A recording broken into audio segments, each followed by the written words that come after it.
आपने देखा होगा कि जब कोई पहलवान कुश्ती करता है तो ऐसे जंगा पर हाथ रखकर दूसरे पहलवान को ललकारता है। तो वो यहाँ पर यह शिक्षा दे रहा है कि ये जो क्षत्रिय है ये वैश्य के साथ मिलकर किसी भी समस्या से पार पा सकता है। क्षत्रिय ये कहता है कि लड़ूंगा मैं, सब प्रहार मैं झेलूंगा, सब कुछ मैं करूंगा, लेकिन तुझको बचा के रखूंगा क्योंकि तू मेरी ताकत है। तू वो है जो मेरी आवश्यकताओं की पूर्ति करेगा।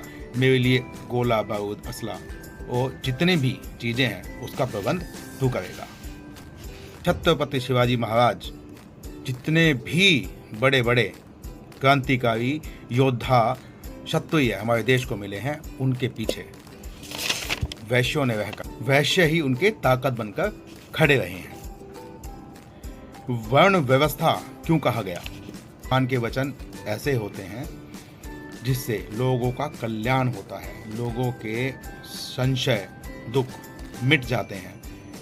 प्रिय वाणी होती है, ज्ञान से भरी वाणी होती है, इसीलिए उसको ब्राह्मण कहा गया है।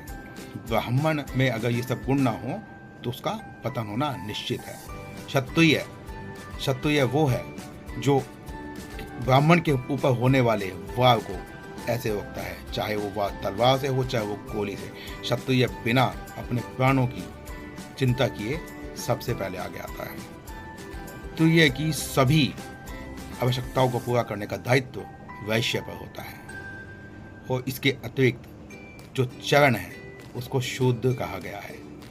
शूद्र वो निर्मल भाव है, वो निर्मल व्यक्ति है जिसको धर्म अधर्म द्वेष किसी भी गलत अच्छी क्रिया का भाव का ज्ञान नहीं होता, अभी उसमें विवेक भी नहीं बनता होता है। वो भगवान के शरीर का सबसे निर्मल अंग है, इसीलिए भगवान के चरणों की पूजा की जाती है।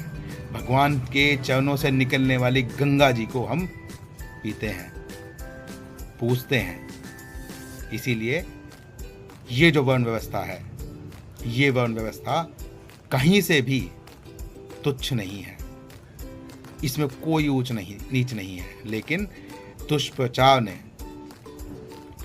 आज उस स्थिति पर पहुंचा दिया है कि शुद्ध अपने आप को दलित बताने लगा है।